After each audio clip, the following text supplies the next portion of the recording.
Olá! Hoje nós vamos falar sobre síndromes dolorosas. E como nós podemos ver na nossa aula sobre dor, geralmente não é tão simples e tão fácil falar de dor. Existem muitos melindres relacionados a esses quadros dolorosos que são importantes da gente anotar. Então, a primeira grande condição dolorosa que nós temos na área de músculo-esquelética, sem dúvida nenhuma, é a síndrome miofascial. O primeiro problema da síndrome miofascial é que geralmente o paciente não chega no ambulatório com esse diagnóstico médico pré-definido. Por isso, o fisioterapeuta tem que estar bastante atento a essa condição clínica que pode afetar pacientes de múltiplas áreas do conhecimento. Significa dizer que não é uma condição encontrada especificamente na área de músculo-esquelética. É uma condição músculo-esquelética que perpassa todas as condições de saúde, incluindo de outras áreas. Então, um paciente de fisioterapia respiratória, um paciente de fisioterapia cardiológica, um paciente de fisioterapia gineco-obstétrica, geniturinária, inclusive gestantes, né, pacientes neurológicos, todos esses pacientes podem ter e com muita frequência têm um quadro de síndrome miofascial associado à sua doença de base. Principalmente eles não recebem diagnóstico porque existe uma dificuldade de distinção do diagnóstico da síndrome miofascial, da fibromialgia, da dor por tensão muscular, daquilo que é exclusivamente espasmo muscular protetor, né? Isso é bem confuso também na literatura, dor crônica, como uma entidade à parte, e o reumatismo psicogênico. O primeiro problema é que a gente tem múltiplas causas possíveis para mialgias. Então, dizer que tem mialgia, ou seja, dizer que tem dor muscular, né, não fecha, não especifica diagnóstico de síndrome miofascial. Mialgia é uma característica da síndrome miofascial, mas não é exclusiva da síndrome miofascial. Então, uma lesão muscular pode gerar mialgia. Uma lesão neuropática periférica também pode gerar mialgia. Uma lesão neurológica central também pode gerar mialgia no sentido que você tem aquele espasmo muscular protetor, você tem a espasticidade, uma isquemia derivada dessa espasticidade e essa condição que a gente costuma chamar em fisioterapia de contratura, mas que a gente sabe que contratura em músculo esquelética tem outro significado completamente diferente. Mas nesse caso do paciente neurológico seria uma rigidez muscular aumentada, né? Essa falta de mobilidade tecidual, com hipóxia e mais espasmo muscular protetor, então essa condição, né, pode gerar mialgia. Lesão ou distúrbio visceral também, distúrbios emocionais também pode gerar dor muscular. A utilização de medicação inibidora da hidroximetilglutâmica com enzima A redutase, que é uma medicação que é uma enzima que é inibida quando se utiliza a medicação para dislipidemia, então a simvastatina, a provastatina, todas as statinas têm essa característica. E aí o que acontece é que o nível sérico de CPK, que é a fosfocreatinoquinase, eleva bastante, indicando que há uma lesão muscular subjacente à utilização da medicação. Então é uma mialgia, que gera bastante sintoma, inclusive, no paciente, mas que não caracteriza a síndrome miofascial, porque ela é relacionada à utilização dessa medicação especificamente. Então, de uma forma geral, as statinas não deveriam ser medicações de uso contínuo, porque com muita frequência ela apresenta esse efeito colateral, que é uma mialgia em função de uma lesão muscular relativa ao tempo de uso, né, a cronicidade da utilização da medicação, e que é totalmente revertida quando você suspende a medicação. Então, se o seu paciente é um paciente da cardiologia e é um paciente dislipidêmico que faz uso dessa medicação, se ele se queixa de dor generalizada na musculatura, incluindo a palpação, tá, gente? É uma dor à palpação. Porque tem uma lesão muscular objetiva ali pela inibição dessa enzima. Então, se o seu paciente faz essa queixa, ele está com efeito colateral da medicação. Então, o médico pode comprovar a presença dessa lesão muscular em função dessa medicação, testando o nível de CPK, e aí tem que se ver se é possível substituir essa medicação por outra medicação, né? Porque, de fato, se o uso da medicação persiste, o paciente pode chegar, inclusive, a ter uma perda funcional significativa, porque os sintomas são bastante proeminentes e são progressivamente maiores quando se sustenta o uso da medicação por muito tempo. Então, é algo que o fisioterapeuta tem que estar atento para fazer a indicação, o retorno desse paciente ao médico. Mas ainda não é síndrome miofascial, não é uma característica, né, da doença síndrome miofascial, é uma mialgia como consequência da utilização dessa medicação. Outra situação que pode gerar mialgia, que também não é síndrome miofascial, são algumas viroses. Então, muitas viroses, infecção intestinal, rubéola, sarampo, geram ou podem gerar dor muscular, inclusive artralgia, né, que é dor articular, com ou sem inflamação articular objetiva. Tá? Mas quando cessa o quadro virótico, normalmente há o retorno da função normal. O que a gente está vivenciando agora, nesse momento da história, é uma outra situação clínica que a gente ainda não tem um respaldo da literatura muito robusto para falar sobre. Mas eu vou dar aqui algumas pinceladas do que a gente tem até o presente momento. Então, a virose por Covid-19, segundo a literatura, tem gerado nos pacientes, pós a infecção, uma dor crônica não responsiva a analgésicos. Então a gente tem relatos na literatura de 39% de queixa de mialgia após, né, o período de infecção com o vírus. Tem autores que falam de um percentual de 19% para mialgia, então de 19 a 39 a gente tem relatos, dor de cabeça 12%, lombalgia 10%, e eu já li alguns relatos associando essa lombalgia à pneumonia pós-infecção viral. Então a gente tem aí uma amplitude, né, de relatos de dor muscular após infecção de Covid. E isso, dor crônica, não é só de dor aguda não, dor crônica inclusive. Tem uma amplitude grande, mas ainda assim é uma amplitude, mesmo que se a gente considerar o menor percentual, é um percentual significativo. Então a gente ainda não tem muita ideia do impacto disso a médio e longo prazo após a infecção por Covid. Né? Então os pacientes relatam mialgia e fadiga de longa duração. Então é muito maior do que o que a gente tinha de relato anterior na literatura para outras viroses. Essa característica de não ser responsivo aos analgésicos difere da mialgia gerada por outras viroses. Nas outras viroses havia uma cessão, uma redução do quadro sintomatológico por utilização de analgésicos, o que não acontece na infecção por Covid. E aí a gente tem na literatura relatos de que somente quando a carga viral reduz, tem uma redução dessa mialgia, mas tem fatores múltiplos associados que às vezes o quadro persiste apesar da redução da carga viral. Tá?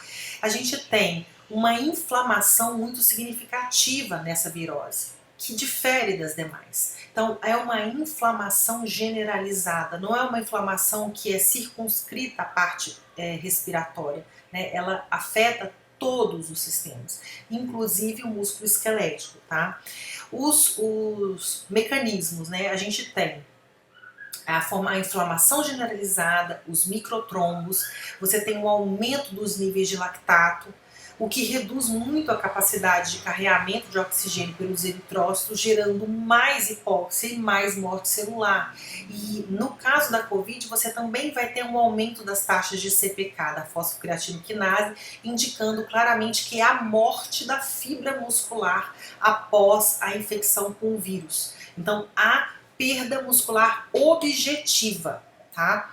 E a gente tem que pensar, gente, que esse paciente é um paciente que já ficou confinado, né? O confinamento está aí para todos, então teve pessoas que ganharam peso, reduziram a capacidade aeróbica, a movimentação, né? Ficaram mais restritos, e isso, essa perda muscular prévia, esse ganho de peso, essa perda de capacidade prévia adicionando-se a essa inflamação generalizada, a essa hipóxia sustentada, gera um agravamento ainda maior. A clínica fica muito mais florida. Fora outros aspectos que a gente tem que levar em consideração, como os aspectos emocionais, né? O sono não reparador por causa do estresse, da ansiedade, do medo, da angústia de repente perder o emprego, de não conseguir sustentar a família, isso tudo entra nesse conto, né? Então, você tem um sono não reparador, você tem de repente uma alimentação não adequada, por condição financeira, socioeconômica mesmo que a gente está vivendo. Junta isso tudo, ainda com a infecção viral, que gera um processo inflamatório, uma perda objetiva de célula, a gente tem casos mais graves, né? Então, infelizmente, a tendência é o quê? Pior alimentação, pior sono, de repente a pessoa trabalhando em condições insalubres, pega o vírus e acaba sentindo ainda mais do que sentiria numa condição normal, né? Aí você tem uma incapacidade de gerar energia durante os exercícios, durante a atividade, durante a movimentação, e isso acumula mais lactato ainda, o que atrapalha ainda mais a oxigenação da célula. Você tem acúmulo dos íons hidrogênio, acidificando o pH de uma lesão ele é ácido e isso estimula os nociceptores, isso é estímulo doloroso para que a pessoa tenha a percepção de dor na musculatura. Então, mais fatores que se associam gerando o quadro de dor muscular e, segundo relatos, é uma dor muscular muito significativa e muito mais incômoda ou mais grave do que a dor muscular, por exemplo, que se sente após um exercício, um estímulo de exercício. Então, é uma dor muscular bastante significativa e bem incapacitante. Então, durante essa hipóxia, né, que obviamente é isquêmica, né, que a hipóxia é isquêmica, porque é uma redução do fluxo de oxigênio, de chegada de nutrientes, você tem o aumento de fatores de crescimento, você tem aumento das liberações de citocina, as próprias condições isquêmicas, as mudanças microvasculares que ocorrem por causa dos trombos, dos microtrombos, e aí você tem um quadro de dor que é disparado no gânglio posterior da medula. Então a gente tem aí toda essa condição aguda, edema, que também ocorre nesse caso. E aí, como faz? Então, nós como fisioterapeutas, como podemos orientar o paciente para lidar com essa mialgia? Nós orientamos calor, frio, faz exercício, faz alongamento, não faz? Como faz? Quando faz? Isso são questões que a gente tem que discutir do ponto de vista fisiológico. Tá? A gente não tem hoje uma literatura robusta sobre isso. Os autores tentam dar sugestões, mas sugestões elas têm que ser embasadas na fisiopatologia. Então, se a gente sabe que tem microtrombo, então a célula pode morrer porque não chega fluxo sanguíneo com oxigênio e nutrientes para nutrir essa célula, ela morre de inanição, então eu tenho que pensar seriamente se vale a pena, numa condição aguda da doença, utilizar o frio. Eu, particularmente, acho inadequado. Né? Numa condição crônica, quando você não tem mais a ocorrência desses microtrombos, aí talvez o frio seja mais significativo, porque ele tem um efeito de retenção maior. A gente tem, durante a utilização das panquecas de gelo com compressão, um efeito que tem uma sustentação de cerca de 2 horas ou um pouquinho mais, né? Enquanto que o calor tem um efeito mais rápido. Mas nessa situação aguda, talvez o calor superficial seja mais indicado. Talvez. Lembrando que, se eu utilizo o calor, eu aumento a demanda metabólica da célula e para uma célula que não está sendo adequadamente nutrida pela rede vascular, a tendência é que esse aumento de demanda não seja suprido pela rede vascular e a célula também morra por não receber o nutriente que está sendo exigido para aquele aumento de temperatura. Então, tudo isso tem que ser ponderado com muito cuidado. Sem dúvida nenhuma, eu não prescreveria para um momento agudo uma técnica de calor profundo, tá? Mas a técnica de calor superficial talvez seja indicado. A gente ainda não tem na literatura uma robustez em relação a isso, até porque teria que ver o impacto dessa utilização de termoterapia em associação com uma medicação. Porque se eu estou tomando anti-inflamatório via oral, sobretudo corticosteroide, né, que acaba predispondo ao aumento da carga viral, embora tenha um efeito anti-inflamatório, talvez a gente não tenha um impacto tão significativo da crioterapia dentro de um microtrombo, mas isso não está definido na literatura. Então a gente faz suposições com base na fisiopatologia, na fisiologia que a gente já conhece a priori, mas sem conhecer os detalhes, os melindres dessa infecção viral especificamente, tá? Então, numa fase crônica, eu indicaria mais o gelo. E aí, essa cronicidade não tem relação com aquele dito da literatura 48, 72 horas. Tem relação realmente com uma menor carga viral e uma menor probabilidade de estar ocorrendo microtrombos no local. Porque há uma ambiguidade aí. O gelo ele tem uma ação anti-inflamatória por redução da chegada de fluxo sanguíneo local.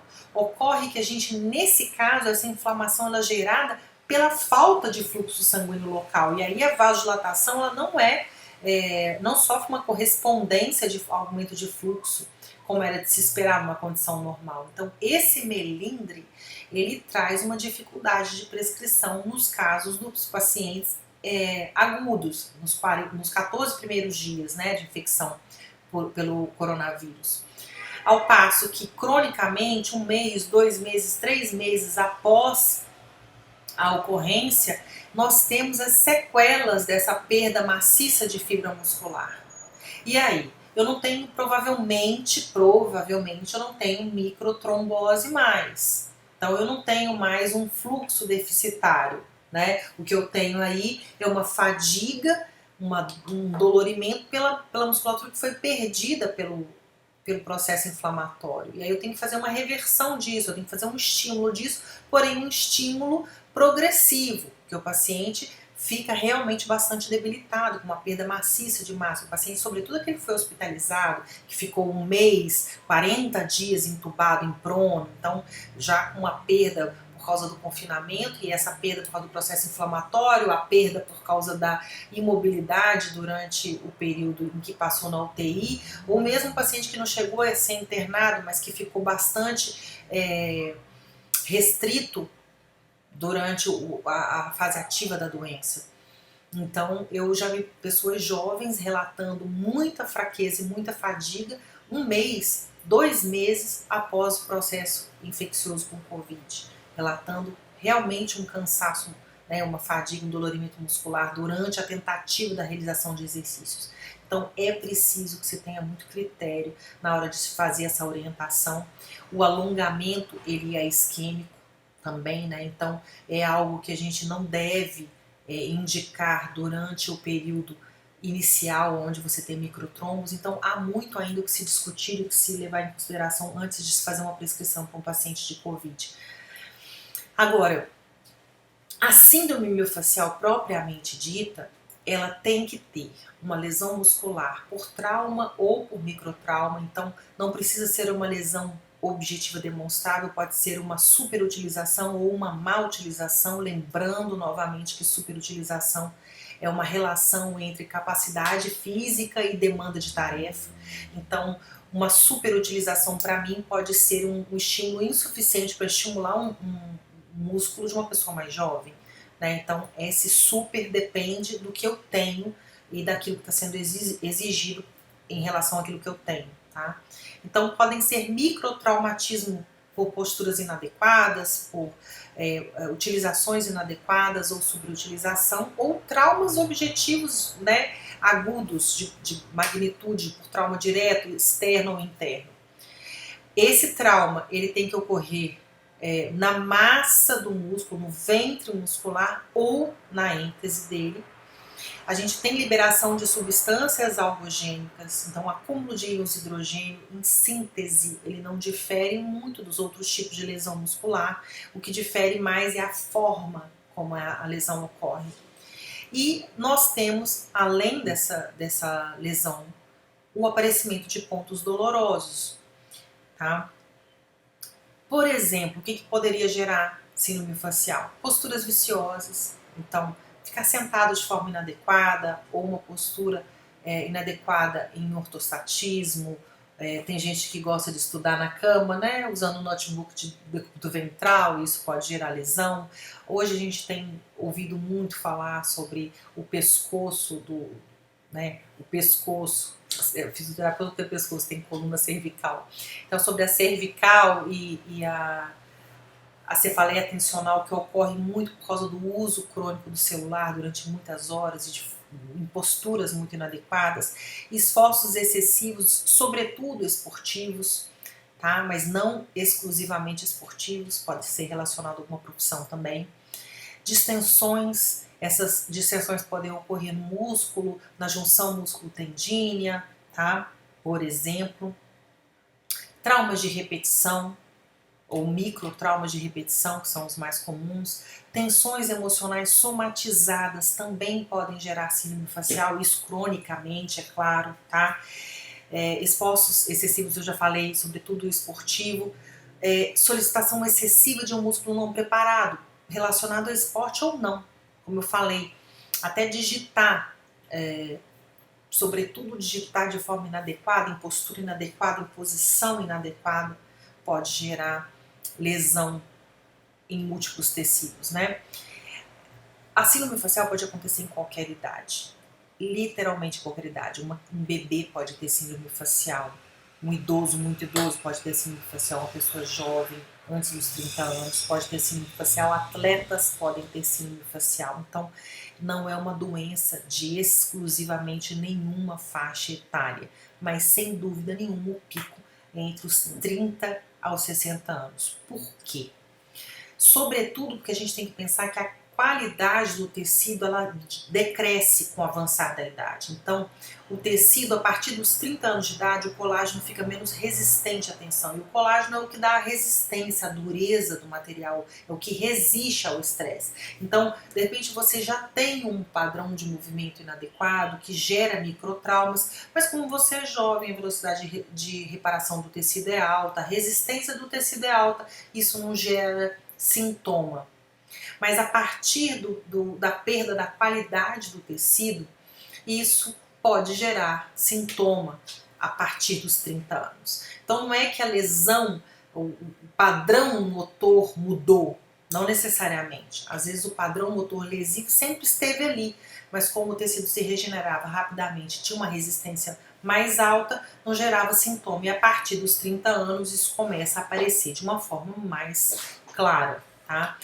É principalmente uma doença que acomete muito o sexo feminino. Por quê? Porque nós não temos o privilégio da testosterona, que acaba gerando uma resistência, né, muscular maior, uma rigidez muscular maior. Não rigidez muscular maior no sentido de maior dureza de forma inadequada, não. Mas as articulações sendo maiores dos homens e tendo uma área de secção transversa maior, elas são naturalmente mais estáveis. E articulações e segmentos mais estáveis sofrem menos lesões. Isso significa dizer que homens não têm síndrome facial? Absolutamente. Tá? Eles têm sim e podem inclusive ser jovens e atletas e podem ter síndrome facial e de fato têm. Tá? A gente está falando aqui de incidência maior e não de exclusão, tá? O quadro clínico é uma causa bastante comum de dor regional persistente. A dor ela é classificada, ela é descrita como uma dor profunda e surda, semelhante a uma dor óssea. Então, com muita frequência, o paciente relata que está sentindo dor no osso ou dentro da articulação. Se o seu paciente chega com essa queixa, eu estou sentindo dor no osso, a junta está doendo, lá dentro da junta está doendo, ou lá dentro do osso. Eu tive um paciente uma vez que falava que doía a cana do osso, que ele estava fazendo referência à diáfise, né? Então, quando a pessoa faz referência a essa dor profunda, indicando na direção dos ossos, é muito provável que seja uma síndrome miofacial, tá? Então, é uma dor que aparece tanto em repouso quanto em movimento, mas ela se agrava com o movimento, obviamente, e ou com a palpação. Então, a palpação, ela sempre vai gerar sintoma. Então, toda a musculatura que tem síndrome facial vai doer a palpação, tá? Lembrando que palpação, nesse caso, tem que ser feita com 3 kg força, que é a força suficiente para o leito unguial ficar pálido, ficar esbranquiçado. Então não adianta fazer cafuné, né? Tem que realmente apertar uma pressão maior para que o paciente faça a referência da dor muscular. E aí, normalmente esse paciente vai dizer que está doendo porque você está apertando, né? E aí o certo seria você apertar num outro local para mostrar para ele a diferença entre a pressão e a dor, a palpação, tá? Então, necessariamente, esse paciente tem aquilo novamente, que a gente chama de contratura, que na verdade é o espasmo muscular protetor, não é contratura.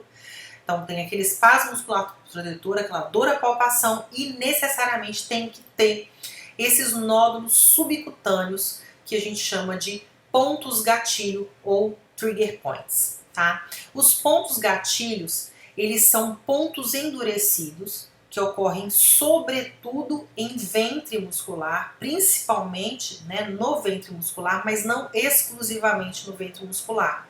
Esses pontos são endurecidos, a gente chama a palpação deles de palpação miogeloide, que é uma resistência maior do que o resto do tecido. Então ele é comprimível, chega a ter, não é completamente duro, rígido, ele é comprimível, mas é mais duro do que a palpação dos outros tecidos na adjacência. Você consegue palpar, delimitar especificamente esses pontos, né? E essa palpação desses pontos miogeloides, que são os trigger points, gera dor local e uma dor irradiada, porém é uma dor irradiada que não segue distribuição dermatomérica, então é uma terminação nervosa livre, um encarceramento dessa terminação nervosa livre que gera essa dor em choque, que pode ser para cima, para baixo, para o lado. Então não é uma dor apenas local, é uma dor também que pode dar um choque para uma outra região, né, que gera essa parestesia, inclusive. E esse encarceramento dessa terminação nervosa livre também gera uma hiperalgesia secundária de origem neural periférica. Então é um quadro que tem uma complexidade, né? Esses pontos gatilhos, eles podem fibrosar, podem ficar mais rígidos, mais endurecidos, e nesse caso eles são mais resistentes aos tratamentos, isso gera recidivas, tá? Então a gente tem pontos gatilhos que são ativos. Os pontos ativos, eles disparam sem que você faça nada, em repouso ele está lá disparando, tá? E a gente tem os pontos satélites, que normalmente ficam em volta desses pontos ativos e que disparam mais a palpação ou estímulos específicos do que em repouso, tá? Mas apesar de ser uma situação que a gente vai encontrar muito em ventre de músculo, a gente pode encontrar ponto gatilho na pele, nos tendões, nas fáscias, nos periósteos, nos ligamentos, tá? E a palpação sempre vai ser dolorosa. Para que a gente encontre esses pontos gatilho, normalmente as pessoas fazem uso de palpação profunda. Então seria apertar com mais pressão em toda a musculatura e por esse apalpar com alta pressão a gente consegue delimitar esses pontos dolorosos. Ocorre que essa forma de encontrar os pontos gatilhos é bastante desconfortável para o paciente, porque o músculo tem espasmo muscular protetor e dói a palpação. O ponto gatilho é igualmente dolorido, a palpação ainda dá esses choques. Então, existe uma outra forma de você encontrar os pontos gatilhos, que é pela observação da mobilidade da pele.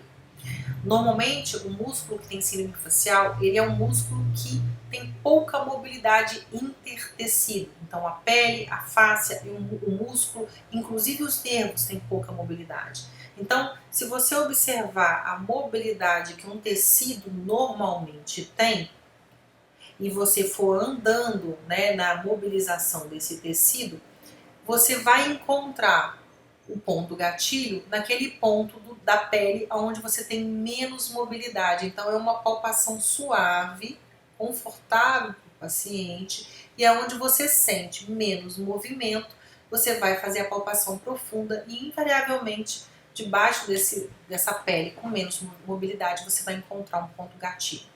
Existem mapas também que nos dão indícios, né, de pontos gatilhos que são recorrentes, principalmente relacionados a algumas condições clínicas. Então existem mapeamentos, e eles normalmente coincidem com os ventres musculares, com as junções músculo-tendíneas, com as junções, com as ênteses de fáscias, tá? Ou com o trajeto de fáscias, como a fáscia lata um local com muita frequência apresenta pontos gatilho no paciente que tem síndrome do trocânter maior, no paciente que tem osteoartrite de joelho.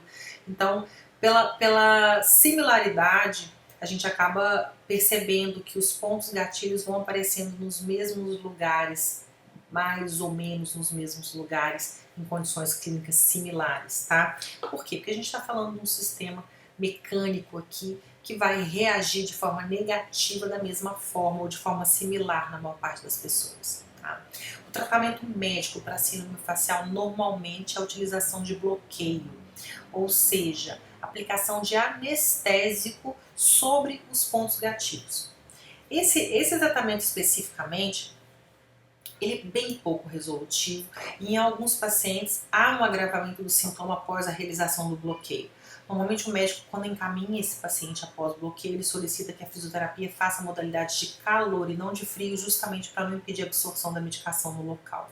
Mas é um tratamento totalmente paliativo, então se eu tenho uma síndrome facial por uma microlesão causada por uma postura inadequada, por uma má utilização, bloquear o ponto gatilho não resolve o problema, nem da doença já instalada, nem do mecanismo causal dela. E, portanto, vai ser uma condição que vai se perpetuar, que vai continuar. Então, não sentir o ponto gatilho não significa que a lesão não esteja ocorrendo, não é?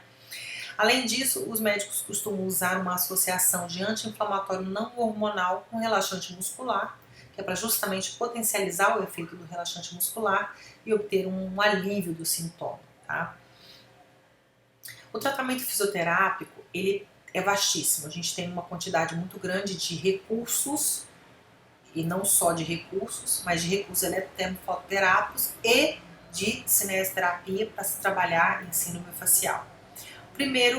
A primeira orientação que a gente faz é um repouso relativo. O que é esse repouso relativo? Não é mandar a pessoa ficar absolutamente sem movimentação. É movimentar-se menos, sobretudo relacionado à situação de lesão. Então, para que você prescreva um repouso relativo, é importante que você tenha conseguido determinar a causa, o mecanismo que gerou aquela lesão. Então, se eu tenho uma postura inadequada, sentada, e o meu fisioterapeuta detectou que este é o mecanismo da lesão da minha região torácica, que está com uma síndrome facial muito forte, ele vai ter que me orientar a sentar menos ao longo do dia, para justamente não perpetuar a lesão enquanto não é feita a correção. Então, esse repouso, ele é relativo à função específica que está gerando a sobrecarga.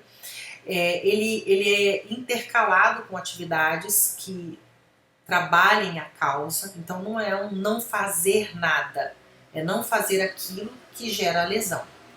Uma reeducação postural, e aí não é só, a gente não está falando de postura corrigida com a boca, né? É de utilização funcional, é de padrão motor que a gente está falando, é de utilização de consciência corporal, de percepção corporal, de utilização desse aparato musculoesquelético dentro de uma função específica. Então, isso talvez exija toda uma adequação a uma função específica, que é a função-alvo que está gerando a lesão. Exemplo, o seu paciente corre e, por causa do padrão motor da corrida, ele tem uma canelite, uma síndrome miofacial do tibial anterior. Porque, de repente, ele faz pouca flexão de coxa durante a corrida. Então, para que eu consiga tirá-lo da crise, eu prescrevo repouso relativo à corrida, ou seja, para que ele não corra durante essa fase inicial de reabilitação, enquanto eu estou entrando com a cinesioterapia e com os recursos para controlar a dor e para modificar esse aparato musculoesquelético, para que daí então eu consiga fazer esse treino, essa reeducação motora, postural e motora durante essa atividade fim, e que eu consiga então reverter o mecanismo da lesão para que o paciente execute a função sem que haja né, mais microtrauma nesses tecidos e que a lesão se perpetue. Então é nesse sentido. Orientação relacionada às AVDs, sejam desportivas ou não, né? Então aqui quando a gente fala de AVD, a gente não está falando exclusivamente de coisas funcionais dentro de casa, mas pode estar relacionada à atividade que a pessoa realiza no trabalho, ou no hobby, ou na atividade esportiva. A gente poderia utilizar na síndrome facial, criomassagem ou crioterapia com outras modalidades. Então, criomassagem é uma modalidade de crioterapia. Eu coloquei de forma diferente aqui, porque dependendo da técnica empregada, você vai ter efeitos completamente distintos. Uma coisa é você conseguir fazer vasoconstrição no tecido. Outra coisa é você fazer uma vasodilatação. Então, quando você faz criomassagem, o tempo da exposição ao frio é suficiente para você fazer vasoconstrição no máximo da pele. Nesse caso, os tecidos adjacentes e mais profundos ao tecido resfriado vão sofrer, na verdade, uma vasodilatação. Tá? Então, essa vasodilatação pode auxiliar na retirada das substâncias algogênicas, os íons hidrogênio, no ácido lático, alcalinizando esse pH, trazendo oxigênio e nutrientes para esse tecido, relaxando essa musculatura, portanto, e favorecendo a melhoria. Ao passo que a crioterapia, com outras modalidades que realmente gerem um resfriamento, uma vasoconstrição, também tem um efeito de quebra do ciclo espasmo-dor, de redução da resposta do fuso, do preparo desse tecido para o alongamento, né? Então, também tem um mecanismo, né, que produziria efeito, porém de uma forma totalmente antagônica. Então, por isso que eu fiz essa diferenciação. É importante que esteja claro que nem toda modalidade de crioterapia é necessariamente uma vasoconstrição no tecido-alvo. Tá? A gente está falando de uma lesão aqui, no caso de síndrome facial, que normalmente é uma lesão muscular. Então, você tem que decidir se você quer realmente resfriar o tecido-alvo ou se você quer vasodilatá-lo, para você escolher a modalidade que mais se aplica. Em teoria, ambas seriam utilizáveis. Né? A vasodilatação do tecido-alvo vai trazer um efeito de retenção menor do que a vasoconstrição, isso a gente já sabe. A laser terapia, quando prescrita na síndrome facial, é para utilização sobre os pontos gatilhos. A prescrição normalmente é de uma densidade energética mais alta, acima de 3 joules. Já vi artigos propondo 12 joules, 10 joules para cada ponto gatilho miofascial, no sentido de fazer angiogênese mesmo. A gente tem alguns artigos relativos a isso. O problema é que a laser terapia é uma técnica que precisa de um acúmulo de dose para produzir efeito. Então você não tem um efeito imediato, a não ser que você utilize a própria caneta do laser como técnica de dígito compressão. Aí você tem uma sedação por mecanismos de comportas pela pressão e um efeito a médio prazo do acúmulo dessa energia do laser, né? Mas isso a gente pode discutir melhor no momento síncrono. O ultrassom, e aqui saiu, eu percebo que houve um erro de digitação aqui, não é ultrassom e necessariamente TENS, né? Ultrassom e TENS pode ser associado, pode ser separado, tá? São técnicas indicadas, uma pelo aumento do fluxo sanguíneo e também melhora da oxigenação, retirada de substâncias algogênicas. Outra, não só pela quebra de ciclo espasmodor e do efeito local, mas também pelo efeito sistêmico, que pode ser elicitado. Técnicas neuromusculares como o PRT e Jones, que são técnicas de alívio da dor, técnicas posicionais para o alívio da dor. A massoterapia, que quando a gente fala massoterapia, a gente também não está especificando técnica, né? Então existem muitas técnicas que podem entrar nesse ponto aí, dentro de massoterapia, e algumas inclusive bastante desconfortáveis. O calor superficial também pode ser utilizado, lembrando que o calor superficial não vai melhorar a oxigenação, né, de forma direta. Então, se eu faço um calor superficial por mecanismos de comportas, eu quebro o ciclo espasmodor e isso pode melhorar a oxigenação tecidual a posteriori. A utilização de correntes diadinâmicas de Bernard também é possível utilizá-las em pontos gatilho, seja pela técnica invasiva, seja pela técnica convencional. sempre utilizando o polo negativo sobre o ponto gatilho, porque é o polo que vai realmente vasodilatar e melhorar a oxigenação local. Técnicas de shiatsu terapia, que usa meridianos, e aí tem uma complexidade maior, não é só apertar o ponto gatilho especificamente, né? Tem toda uma filosofia por trás dessas técnicas. Alongamento como ferramenta para o relaxamento, né? Então, a gente tem que lembrar que, independente do recurso eletroterápico que se escolha utilizar para quebra de ciclo espasmodor e para relaxamento dessa musculatura, desse tecido-alvo, o alongamento faz parte de todos os protocolos para tratamento de síndrome facial. Então, necessariamente, a gente tem que alongar após a utilização do recurso, ou no mínimo alongar, para poder tentar normalizar um pouco essa fibra que está com sobreposição de actina-miosina, com às vezes uma rigidez inadequada relativamente à capacidade elástica do tecido, uma redução da zona funcional de ação do músculo. Então, necessariamente o alongamento entra, não só como técnica de relaxamento, mas também como técnica de relaxamento, mas também para normalizar o comprimento dessa fibra e prepará-la para a cinesioterapia de fortalecimento, de adequação ou outra que seja. A utilização de pompagens, de ventosas para melhora do fluxo sanguíneo, para posicionamento, hidroterapia, sobretudo com calor especial, então assim, você tendo uma água aquecida, isso relaxa e favorece a cinesioterapia feita dentro d'água. Técnicas de acupuntura sistêmica e auricular também são muito utilizadas na síndrome facial. Mas, sem dúvida nenhuma, a técnica que a gente tem um respaldo da literatura mais significativo é o agulhamento seco. Inclusive, quando comparado com outras técnicas como o ultrassom e o TENS, o agulhamento seco demonstra ter um efeito de retenção muito bom, ainda que sejam utilizadas técnicas mais superficiais. Então, agulhamento seco, a gente tem técnica superficial e técnica profunda de agulhamento. A técnica superficial ela tem um efeito de retenção menor, embora tenha menos sintoma de desconforto durante a realização da técnica. Já a técnica de agulhamento profundo é uma técnica extremamente desconfortável durante a execução, mas que tem um efeito de retenção muito importante. A literatura nos diz que de 3 a 6 sessões de agulhamento seco, uma vez por semana, tá?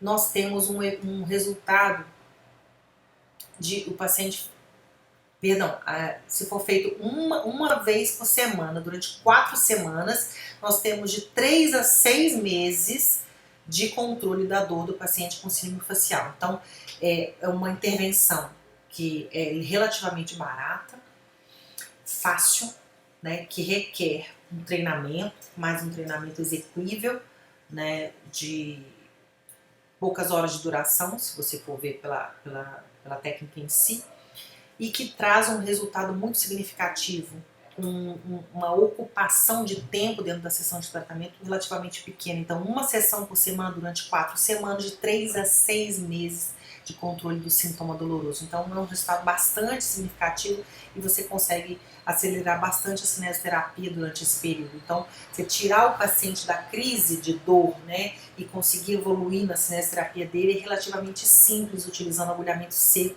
desde que você escolha adequadamente a técnica. É óbvio, o paciente muito sintomático não é inteligente utilizar uma técnica de agulhamento profundo no primeiro momento, tá? Outra doença de dor, né, que fala de dor, que é bastante importante a gente pensar no que diz respeito à fisioterapia musculoesquelética, é a fibromialgia. Tá? A fibromialgia inicialmente era uma doença subdiagnosticada. Hoje em dia é uma doença super diagnosticada. Todo paciente que o médico não consegue identificar a causa da dor, ele já diagnostica como fibromialgia e não é necessariamente uma verdade. É uma síndrome dolorosa difusa. Ela não é uma síndrome inflamatória. Então, os marcadores inflamatórios não estão positivos. Ela não é autoimune. É uma doença crônica. Ela é multissistêmica e é de natureza multidisciplinar. Então, não é uma doença simplória. Ela é subdiagnosticada, subvalorizada, ou é superdiagnosticada e subvalorizada da mesma forma. Então, normalmente, os pacientes com fibromialgia são bastante estigmatizados, né? A etiologia dela é desconhecida. A gente tem o levantamento de algumas suposições relativamente à ocorrência de fibromialgia. Inicialmente acreditava-se que havia uma causa periférica para ela, como alteração da microcirculação, como presença de dano das células endoteliais e fibras vermelhas celulares. Ocorre que essas mudanças periféricas elas não são específicas da fibromialgia. Então, elas não poderiam justificar essa dor generalizada, porque a fibromialgia necessariamente você tem que ter dor em 4 quadrantes. O que significa isso? Se você divide a pessoa em 4 partes, o paciente apresenta sintoma nessas 4 partes, tá?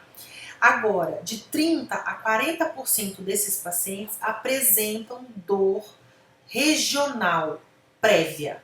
O que significa isso? Então, o seu paciente tem dor nos 4 quadrantes, mas antes do aparecimento da doença, inclusive depois que ela já apareceu, esse paciente relata uma dor pior, ou mais grave, ou mais importante, ou inicial em algum ponto específico. Ou era uma lombalgia, ou uma cervicalgia prévia, né, ao aparecimento dessa dor nos 4 quadrantes, dessa dor sistêmica. Havia uma tensão local, uma cefaleia, alguma coisa localizada, geralmente relacionada ao trabalho ou ocupação dela, tá? Mas essa queixa, ela não é da totalidade dos pacientes, tá? Então, de 30 a 40% dos pacientes, o que é o percentual significativo, tem essa queixa localizada, mas a totalidade do paciente não tem necessariamente, tá? Essa dor periférica, ela pode contribuir para o agravamento do quadro do paciente de fibromialgia, porque é um estímulo nóxico, né, persistente, que vai acabar afetando a regulação central da dor. Mas a maioria não tem esse relato. E aí o que acontece? Aparentemente a gente não consegue, na maior parte dos pacientes, segundo a literatura, encontrar essa causa prévia de alodínia e hiperalgesia que esses pacientes apresentam. Isso indica que é possível que haja uma disfunção central na modulação da dor. Então, alguns autores relatam uma predisposição neuroendócrina para essa doença, no sentido de que há uma redução da produção de analgésicos endógenos definidos geneticamente, né, causas hormonais e outras que favoreçam o aparecimento dessa doença em algumas pessoas que são predispostas, tá? Então, há aparentemente uma hiperexcitabilidade central, então uma quantidade grande de substância P no líquido cérebro espinhal, o que também não exclui uma disfunção dos mecanismos inibitórios da dor, então uma redução da produção de analgésicos endógenos. Então pode ser uma associação de várias dessas condições, então um estímulo periférico sustentado associado a um excesso de substância P, uma pouca produção de analgésicos endógenos e outros fatores que associados acabam gerando uma predisposição aumentada para essa condição. O quadro clínico da fibromialgia, como eu falei então, é a dor nos 4 quadrantes, tá? Então o limiar doloroso desse paciente é baixo, tá? Então é um paciente que sente dor, às vezes com estímulos não aversivos, que é o que caracteriza a alodínia, e a hiperpatia, que é essa dor exacerbada a estímulos dolorosos. Então o paciente de fibromialgia, ele pode ter alodínia e hiperpatia, dor em 4 quadrantes e a detecção de 11, pelo menos 11 dos 18 pontos sensíveis pré-determinados. Então, esses pontos sensíveis pré-determinados tem um mapinha para eles, né? Então, a gente tem aqui na região occipital, na inserção ali, quase que na inserção do elevador da escápula, mas ainda é no supraespinhoso, próximo da borda, no meio do trapézio, no segundo espaço intercostal, tá? Então tem esses pontos que são pré-determinados a priori. Como que esses pontos foram criados, foram gerados, foram pensados?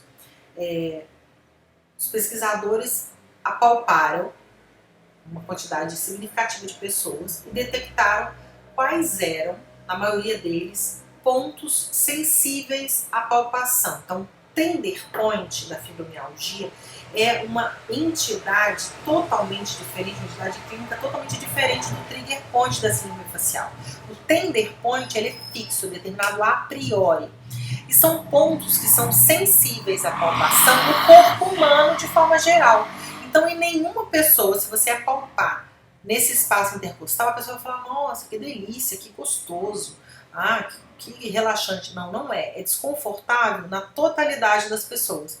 Mas no paciente de fibromialgia, não se trata apenas de uma sensibilidade. O ponto sensível é sensível em quem não tem fibromialgia. E quem tem fibromialgia, ele se torna um ponto dolorido a palpação. Então uma coisa é ser sensível, ser desagradável. Outra coisa é gerar dor a palpação. E é isso que acontece na fibromialgia. Então é uma forma da gente avaliar indiretamente o limiar doloroso dessa pessoa. Porque se um ponto é sensível à palpação, uma pessoa normal, no paciente fibromialgico, como o limiar doloroso está baixo e a pessoa sente dor a estímulos não aversivos, então a pessoa vai sentir dor na palpação de um ponto sensível. Agora, se a gente observar com cautela, com cuidado esse mapa, a gente vai perceber que com muita frequência o tender point se sobrepõe a trigger points comuns. Então, quem não tem um trigger point no ventre do trapézio?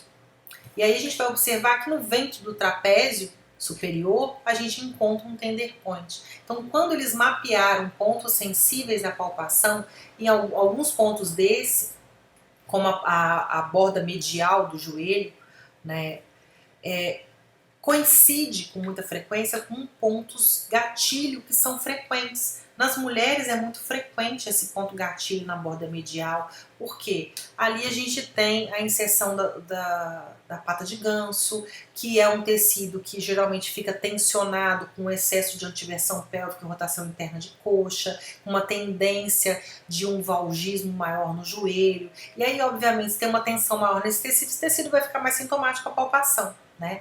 Então, vejam, uma coisa é o tender point, outra coisa diferente como entidade clínica é o trigger point, mas isso não significa que não haja em algumas situações sobreposição desses pontos, tá? Em teoria são entidades diferentes, mas que em algumas delas você tem uma sobreposição, tá? Pra gente, a diferença é que o trigger point eu trato, eu faço intervenção fisioterápica no trigger point, o tender point não.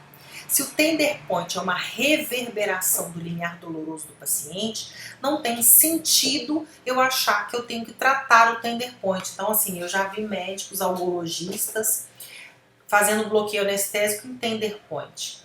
Qual que é o significado disso? Então, ele vai lá e bloqueia a palpação de um ponto sensível. E aí eu não consigo acessar o limiar doloroso desse paciente. Porque se a palpação do tender point, do ponto sensível, que gera dor à palpação, me dá uma ideia do limiar doloroso do paciente, se eu palpo esse ponto sensível e o paciente está anestesiado, eu não consigo ter uma ideia desse limiar doloroso mais.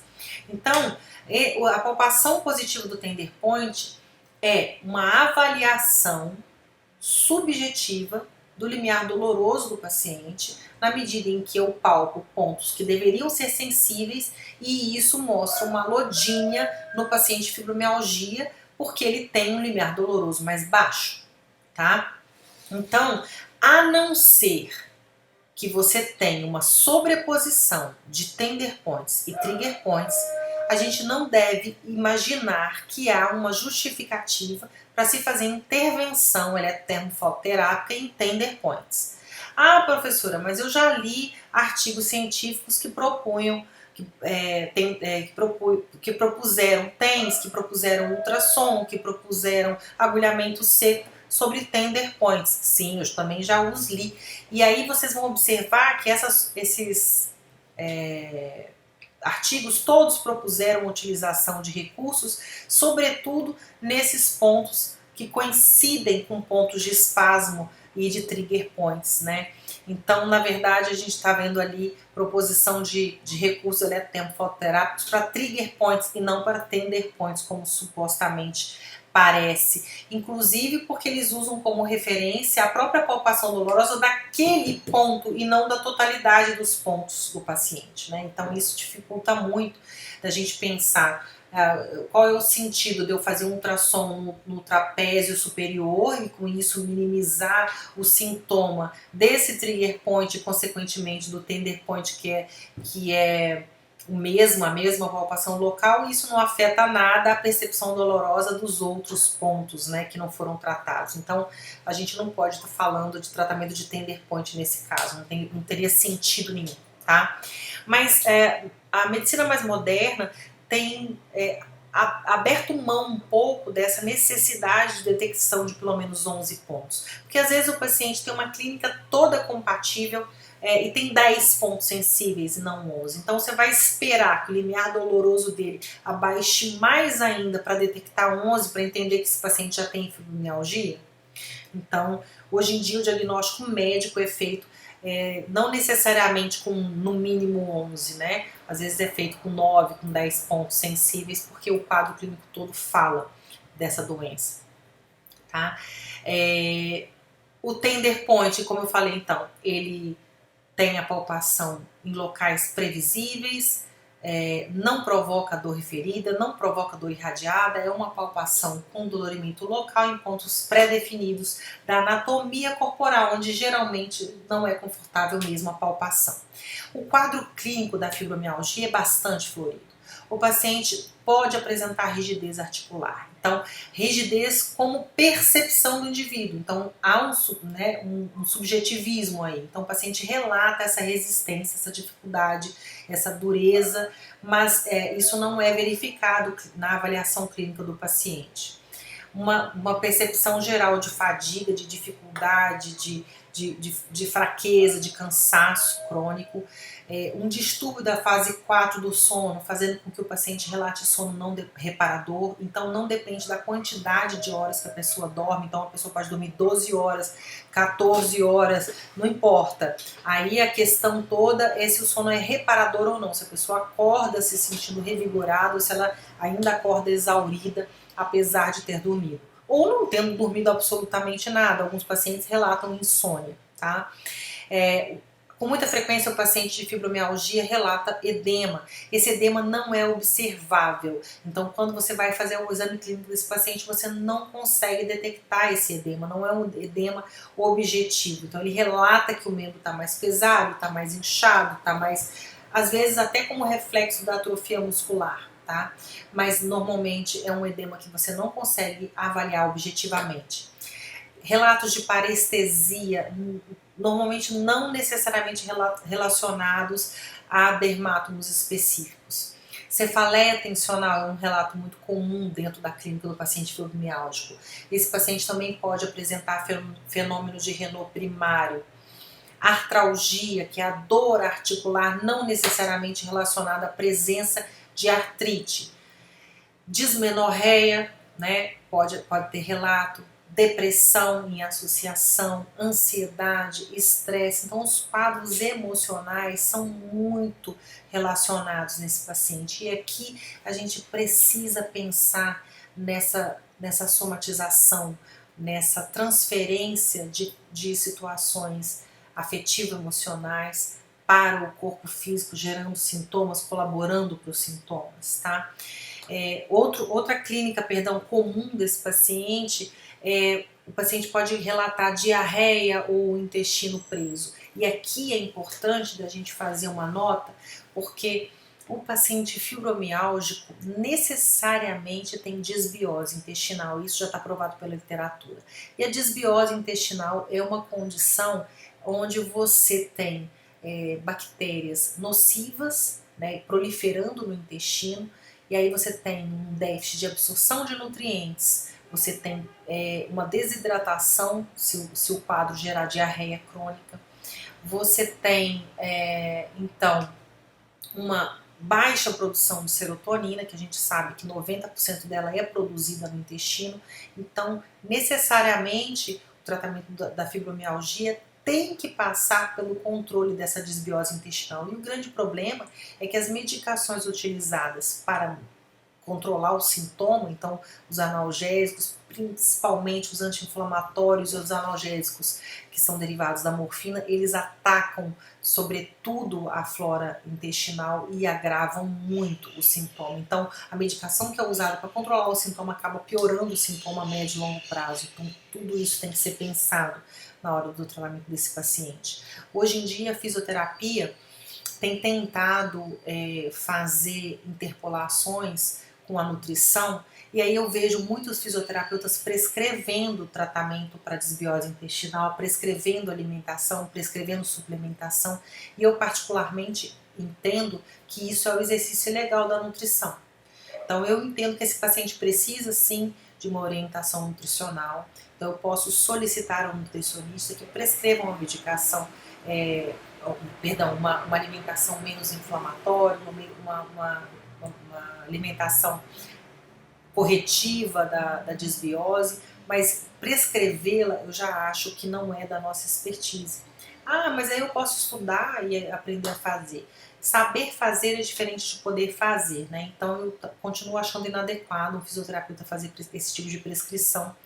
Então, mas eu sou uma fisioterapeuta integrativa. Ser integrativo não significa você invadir a área de outro profissional, né? Seria você perceber a importância dessa multidisciplinaridade, dessa troca simultânea de saberes em atenção ao paciente. Então, trabalhar em multidisciplinaridade não é você atuar na área do outro, né? Essa é a minha percepção. Então eu vejo fisioterapeutas prescrevendo alopáticos, prescrevendo homeopáticos, prescrevendo alimentação, prescrevendo suplementação, e eles estão chamando isso de fisioterapia invasiva, e eu sinceramente acho que isso é apenas exercício ilegal de outras profissões, né? É a minha opinião pessoal, mas é importante que a gente saiba que esse paciente precisa desse atendimento multi, que passa por aí, que a fisioterapia sozinha não consegue uma evolução boa desses pacientes. Isso também já está provado na literatura. Então a gente tem fibromialgia primária, que é quando não tem nenhuma doença associada, e fibromialgia secundária, quando tem um quadro prévio. Pode ser uma doença imunológica, como artrite reumatoide, lúpus, ou uma situação traumática específica, osteoartrite, ou uma lombalgia crônica, uma braquialgia crônica, ou quando você não consegue encontrar no histórico do paciente nenhuma doença previamente. A fibromialgia é chamada de fibromialgia primária. Tá? A gente tem uma ocorrência muito maior no sexo feminino e no masculino, e aí a gente entra aqui com as questões principalmente hormonais, mas eu não tiraria dessa lista as questões sociais relacionadas, né, às questões do gênero. A gente sabe que a sociedade patriarcal e a mulher sofre uma demanda muito diferente dos homens em relação ao trabalho, ao trato dentro de casa, a responsabilidade no seio familiar. Então a mulher recebe uma sobrecarga muito grande, emocional sobretudo, da sociedade relativamente ao homem. Tem as questões hormonais, principalmente no climatério, na perimenopausa a gente tem uma ocorrência maior desses quadros.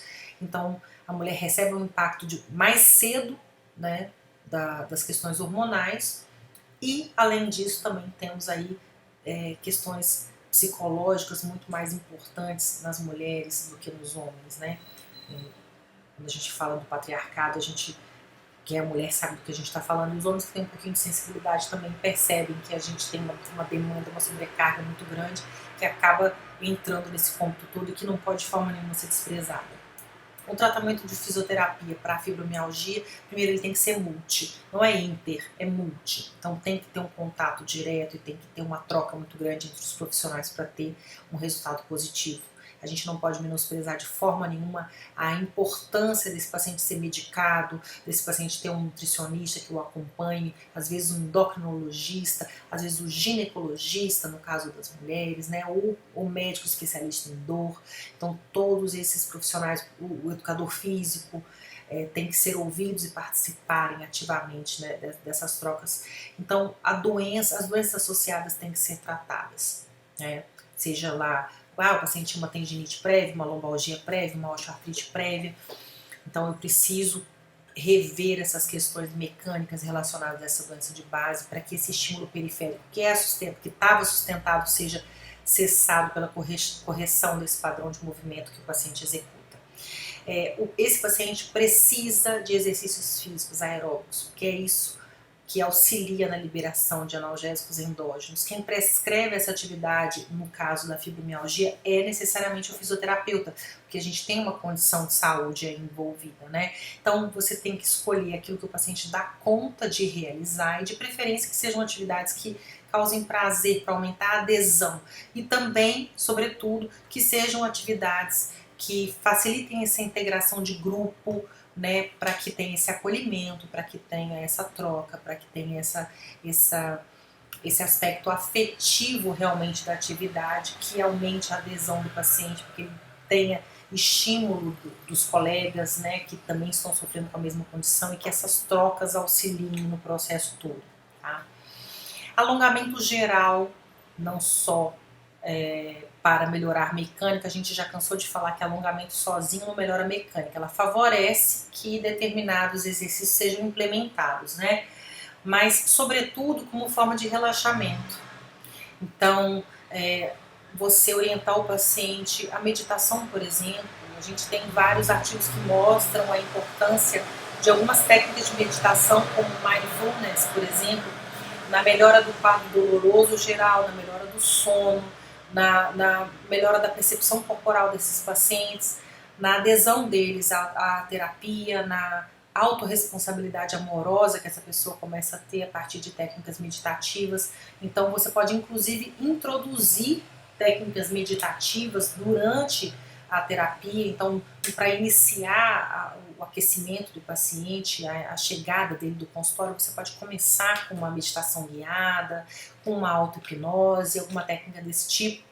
E aí tem auto-hipnoses que você encontra no YouTube, tem aplicativos para isso também. Né? Então você pode introduzir a esse paciente esse tipo de técnica na própria fisioterapia e estimular que ele procure fora, né, do seu consultório profissionais, né, para auxiliá-lo nesse sentido também. Qualquer técnica que promova o relaxamento, a percepção corporal, em média, o paciente fibromialgico é um paciente que tem uma percepção corporal muito ruim. Então é um paciente que não dá muito conta de perceber os limites do próprio corpo. Então é uma pessoa que fica sob alto nível de estresse, né, sobrecarregando determinadas partes do corpo sem sequer se dar conta disso. Então a pessoa vai passar na porta, agarra a manga da camisa na maçaneta da porta. Então ela não tem uma noção muito clara dos limites do próprio corpo. Então, trabalhos que melhorem a percepção corporal, a propriocepção desse paciente são muito positivos para que ele aprenda a utilizar o corpo de uma forma mais inteligente e sem tanta sobrecarga. Tá? A TENS é uma técnica que pode ser útil, sobretudo para a liberação de analgésicos endógenos. Quando há uma clínica de compressão de nervo, você também pode usar a TENS convencional no trajeto do nervo, que isso também melhora a dor central. A acupuntura como técnica sistêmica para relaxamento, para controle de ansiedade, para indução do sono, para liberação de analgésicos. Então, também é um encaminhamento interessante de você fazer esse paciente, se você não for especialista na área, porque o fisioterapeuta que for especialista no tratamento da dor, é interessante que ele tenha essa especialidade na acupuntura, no mínimo a auriculoacupuntura, que é bastante interessante nesses pacientes também. E aqui eu trago um artigo que é relativamente antigo, de 2010, mas que tinha como propósito avaliar, né, o efeito da massagem terapêutica nos sintomas do paciente de fibromialgia. E aí esse artigo ele começa falando que a massagem terapêutica é muito utilizada nos pacientes de fibromialgia que procuram o alívio dos sintomas. E eles fizeram uma revisão de todos os estudos disponíveis com ênfase em ensaios clínicos randomizados. E aí, quando ela fala em ênfase, ela não exclui os demais artigos, né? Então, assim, para ser uma revisão sistemática, a gente sabe que tinha que ser necessariamente ensaios clínicos, né, randomizados. Mas ela dá ênfase nesses, para determinar, o objetivo dela seria determinar se a terapia de massagem pode ser uma alternativa viável no tratamento dos sintomas desse paciente de fibromialgia. Então, eles utilizaram aí várias bases de dados, onde utilizaram o termo massagem, massoterapia, automassagem, manipulação de partes moles, a mobilização de tecidos moles, medicina complementar, fibromialgia, fibrosite, dor miofascial. Não impuseram nenhuma restrição de linguagem, tá? Todas as listas de referência dos artigos foram analisadas e também foram eleitos artigos a partir dessa lista de referência. E aí eles só conseguiram fazer essa análise de efeito da massagem em 2 estudos com um grupo único e 6 ensaios clínicos randomizados. Em 2010 era o que tinha, né, relativamente a esse tema. Todos os estudos que ela analisou, que foram esses 2 com grupo único, ou seja, estudo quase experimental, e ensaios clínicos, 6 ensaios clínicos, apontam um benefício a curto prazo da massagem, e apenas um estudo com um único grupo, que é um quase experimental, mostrou um efeito a longo prazo. Todos os estudos que foram analisados apresentaram problemas metodológicos muito significativos. Então a gente tem na literatura um apoio muito modesto à utilização de massagem como recurso terapêutico na fibromialgia. Eu trago esse artigo porque durante muito tempo eu literalmente proibia que os meus alunos fizessem massagem em paciente fibromialgia. E aí tinha uma resistência muito grande dos alunos, né, que queriam fazer e dos pacientes que exigiam receber. E eu sempre falei que massagem para paciente fibromialgico, sobretudo, é uma técnica muito melindrosa. E vejam que aqui a gente não está falando de massagem com técnica desconfortável, não. Então, se você fala assim, eu estava usando uma Cyriax no ponto gatilho. Não é isso, não. Aqui a gente está falando de massagem de relaxamento, essa massagem mais gostosa de receber. É aquela massagem que quando fala massagem a pessoa já pensa automaticamente que é uma coisa gostosa, positiva. Tá? E aí o que acontece? Esse tipo de massagem é uma massagem de relaxamento. Né? É gostoso. Eu adoro. Se quiser fazer em mim, inclusive, fica à vontade. Mas um efeito, a não ser aquele imediato, porque é lógico, gente, que o paciente fibromialgia vai achar gostoso. Até eu que sou mais boba. A questão é que aquilo não produz um efeito nenhum a médio e longo prazo. Não tem um efeito de retenção, não tem uma mudança mecânica, não tem uma liberação de analgésicos, não muda nada. É apenas gostosinho. E para você perder uma sessão inteira fazendo uma coisa gostosinha, é lógico que o paciente vai gostar. Aí toda vez que ele chega na sessão, ele fala, quando você faz aquela massagem tão boa, é claro que é tão bom, mas é resolutivo? Não é. E além disso, a gente tem essa questão psicológica, né? Muitos pacientes fibromialgicos são extremamente carentes, por serem muito querelantes, são pacientes que reclamam muito da dor, alguns são exageradamente, né, queixosos, assim, se queixam em demasia. Eles normalmente são rechaçados pelos familiares, pelos cônjuges, pelas pessoas que convivem. E aí chegar no consultório e receber uma massagem do terapeuta, quem não vai gostar, não vai achar bom, não vai achar relaxante, não vai achar gostoso, é ótimo. Porém, não é resolutivo.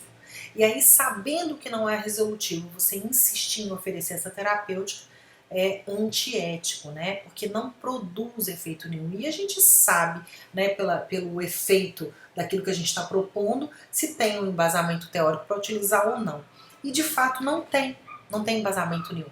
Uma coisa é o seguinte, gente, o paciente fibromialgico te procura e fala assim, olha, eu estou contratando o seu serviço para você me fazer uma massagem de relaxamento. Eu quero apenas uma massagem de relaxamento. Aí você fala para esse paciente, essa massagem de relaxamento você vai achar muito gostosa, mas ela não vai produzir efeito nenhum na sua doença de base. Aí o seu paciente fala assim, não me importo com isso, mas eu quero a massagem ainda assim e eu vou pagar para isso. Ok, você quer pagar R$150 por uma massagem de relaxamento feita por um fisioterapeuta, você paga, tá? Não tem problema nenhum, eu posso fazer. Mas tem que ficar muito claro para o paciente de que essa técnica não vai produzir nenhum efeito na doença de base dele, que você tem outros recursos para oferecer que são resolutivos. O paciente não quer ainda assim, é um direito que ele tem, né? E um direito também, você também pode negar. Não, ou eu faço aquilo que eu sei que vai dar resultado, ou eu não faço nada. Aí é aquela coisa, né? Eu acho que a postura ética é você informar realmente aquilo que faz efeito para o paciente, para que ele possa escolher o que ele quer, tá? Se o paciente querendo pagar para fazer, mesmo sabendo, tendo conhecimento que não vai produzir efeito, ele tem esse direito também, né? O livre-arbítrio dele. Aí, olha só o que acontece nesse artigo. No final, quer dizer, ela fala que não tem prova do efeito, que não produz efeito nenhum.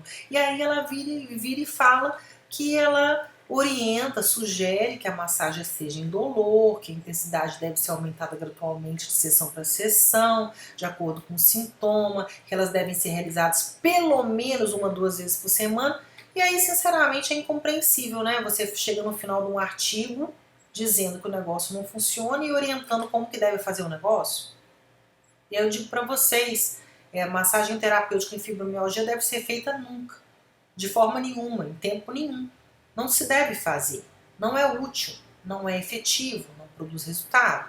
A não ser que o paciente, sabendo disso, queira fazer ainda assim e que você se disponha a vender este serviço. Se não, não é feita. Então a gente não orienta a realização de massagem de relaxamento, né? Ah, e uma cíliax, e uma liberação miofascial. Então você falou lá do tensor da face lata, que gera muita dor, né? Síndrome miofascial. Aí de repente o paciente tem uma síndrome do trocânter maior, uma síndrome facial no tensor da face lata e também tem fibromialgia. Isso pode acontecer. Inclusive é um quadro clínico bem comum. Ah, eu não poderia fazer uma massagem de liberação miofascial? Não, não só poderia, como deveria nesse caso. São coisas diferentes, entende? Então, para fibromialgia, a gente não tem nenhuma massagem específica, porque tender point não tem nenhuma lesão objetiva nele. Se você pegar a histologia do tender point, não tem nada ali. Não tem infiltrado inflamatório, não tem lesão de fibra, não tem nada no tender point. Tá? No trigger point a gente tem alterações histológicas, redução da circulação local, tem uma hipóxia local, o meio é ácido, tem uma sobreposição de fibra. No tender point não. Então não tem nada para ser feito exclusivamente no tender point. Tem, meu paciente de fibromialgia tem muita síndrome miofascial do trapézio superior. Aí eu posso fazer uma cíliax no trapézio superior? Veja bem, você poderia fazer uma cíliax numa síndrome miofascial. Mas o paciente de fibromialgia, lembre-se, ele tem alodina hiperpatia. Então ele tem dor em estímulos não aversivos. A cíliax é um estímulo extremamente aversivo, né? Então vai ser um desconforto extremo para esse paciente receber esse tipo de intervenção. Então na fibromialgia é um limitador você utilizar técnicas aversivas, né? Porque o limiar doloroso da pessoa é baixo. Você vai ter que escolher técnicas menos aversivas. O alongamento, você não vai poder chegar com uma tensão muito alta, porque esse paciente não suporta, porque o limiar dele é mais baixo, ele já sente dor em estímulos não aversivos, né? Então tudo isso tem que ser pensado. Às vezes você chega propondo uma terapia que em teoria teria uma boa aplicabilidade e aquele paciente não suporta receber aquela intervenção, tá? Mas e o que é mais importante a gente falar no paciente de fibromialgia é sobre educação, orientação. Eu já cansei de falar que a educação, que a orientação é intervenção. O paciente tem que conhecer a doença, saber o que agrava, o que melhora, tem que ter essa responsabilidade amorosa em relação ao seu quadro clínico, né? Discutir realisticamente o prognóstico, o diagnóstico, dizer da importância da aderência, da importância desse autocuidado, dessa busca por esse olhar interior, né? Principalmente em relação às questões afetivas e emocionais. A última situação clínica que a gente vai falar hoje de dor é uma dor dolorosa regional, que é chamada síndrome dolorosa regional complexa. A gente tem didaticamente a separação em tipo 1 e tipo 2. A tipo 1 seria algo neurodistrofia, a tipo 2 a causalgia e haveria ainda um tipo misto. O fato é que essa divisão, ela é uma divisão didática, ela não é uma divisão muito prática. Na prática, é difícil da gente separar clinicamente esses pacientes. Síndrome ombro-mão, atrofia de Sudeck, algoneurodistropia, causalgia, distrofia simpático-reflexa. Todos esses são sinônimos para uma disfunção autonômica, do sistema nervoso autônomo, no caso simpático, que é o responsável pelo tônus vascular. Então, embora haja essa divisão didática, vocês vão observar que essa divisão didática ela tem uma limitação muito grande.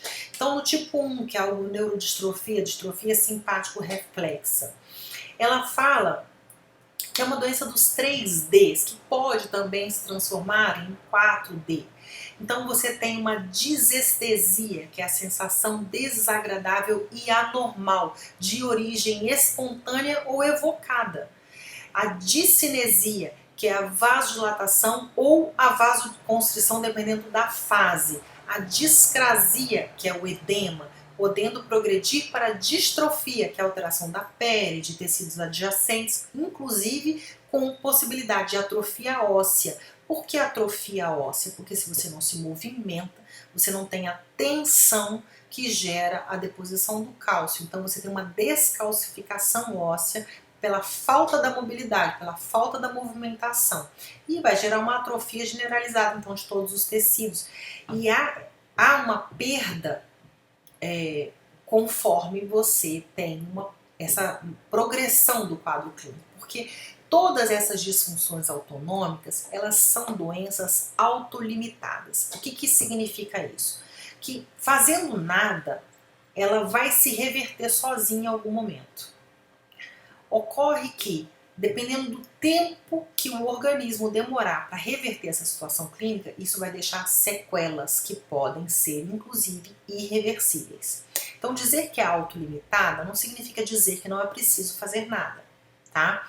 Então, a gente pode ter quadros de sequelas irreversíveis nessas condições, tá? Ela tem como definição síndrome que geralmente se instala após uma lesão nóxica, não se limitando à distribuição de um único nervo periférico, sendo aparentemente desproporcional à lesão iniciante. Uma lesão prévia não severa que ocorre aproximadamente 30 dias antes e onde o local afetado é geralmente mais distal, tá? O membro superior é o mais atingido e podem surgir distúrbios autonômicos, motores e sensitivos. Então, na algoneurodistropia, ele não dá tanta importância para a presença da lesão tecidual prévia.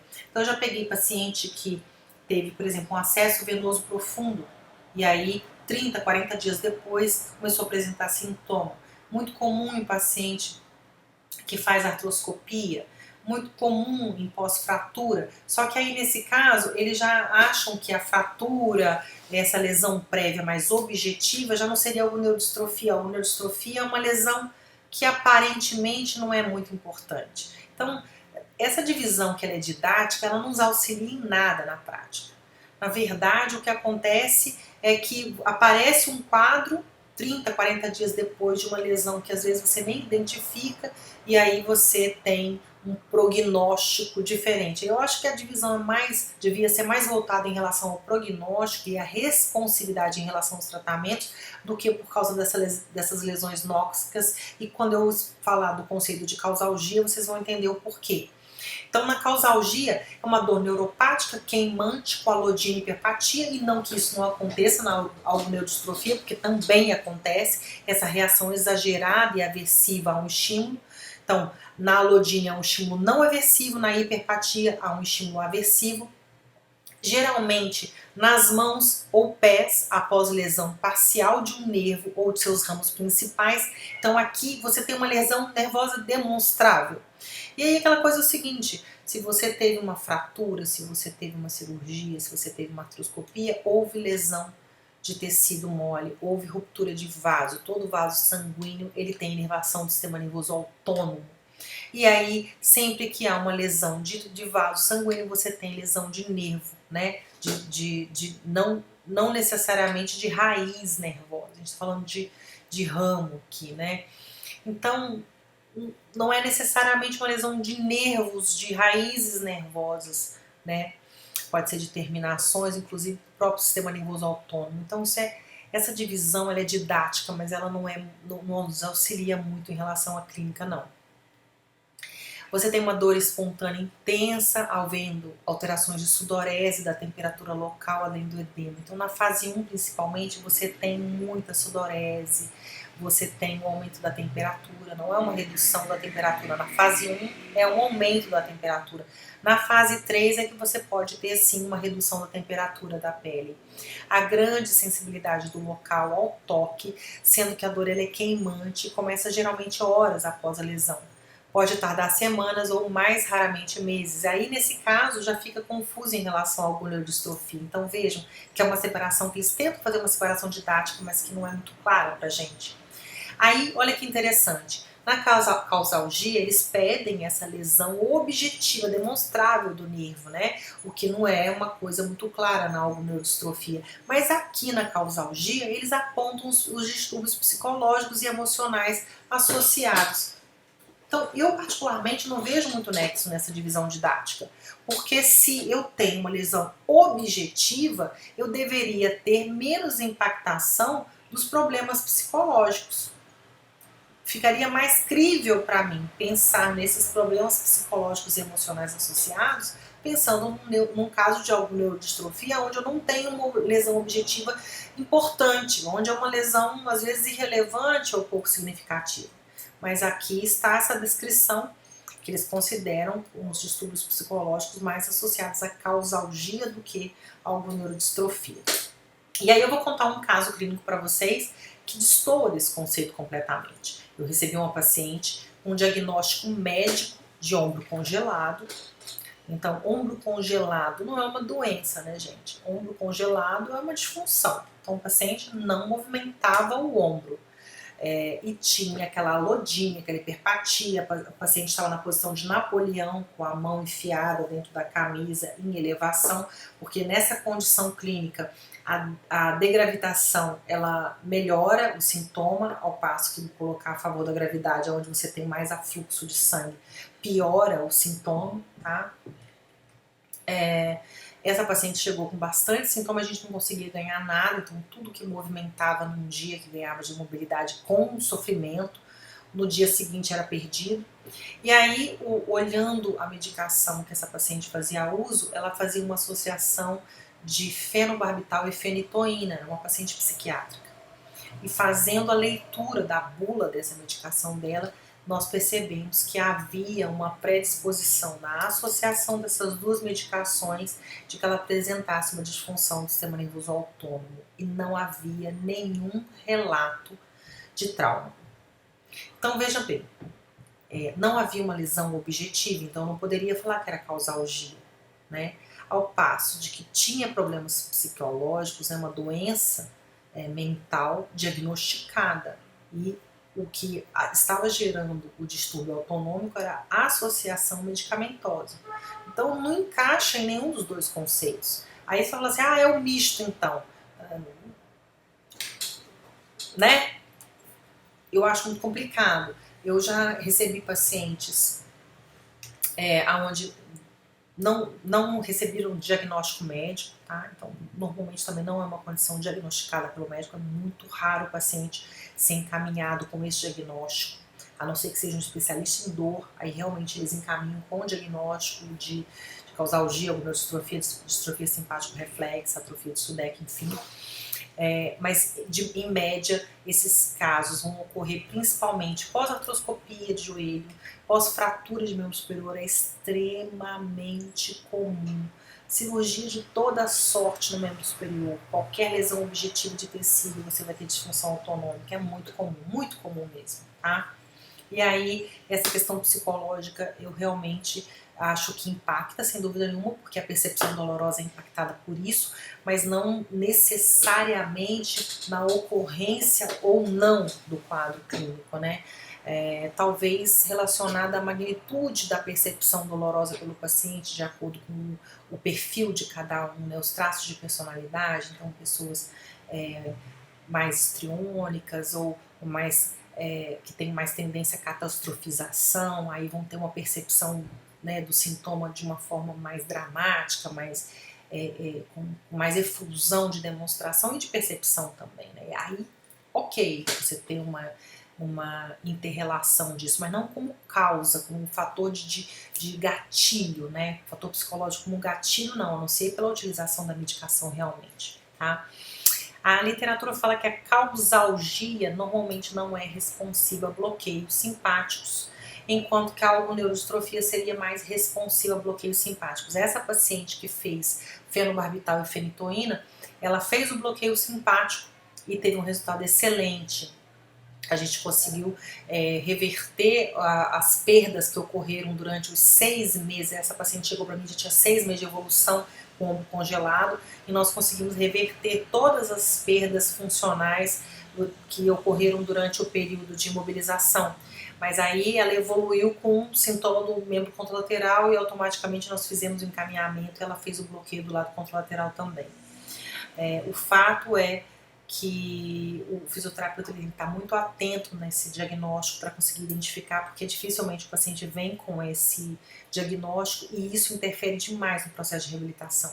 Você começa a reabilitar um paciente de pós-artroscopia, do nada ele começa a apresentar uma clínica totalmente dissonante do que estava fazendo em evolução e se você não estiver atento a isso, você sequer consegue entender o que está acontecendo com o paciente, tá? Então é muito importante que a gente esteja atento. O estágio 1 é aquela fase mais inflamatória, onde você tem edema, tem vermelhidão, tem formação de anexos.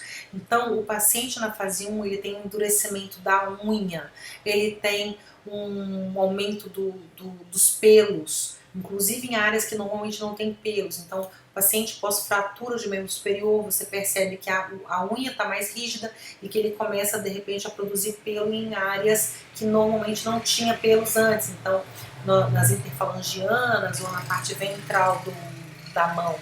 Então a observação disso, a dilatação das veias no dorso da mão também é um achado comum, a mão fica mais avermelhada, mais tumefeita, com os vasos mais dilatados, com as unhas mais endurecidas e com pelos em áreas que normalmente não havia pelos e com sudorese também, porque a gente está falando do sistema nervoso simpático.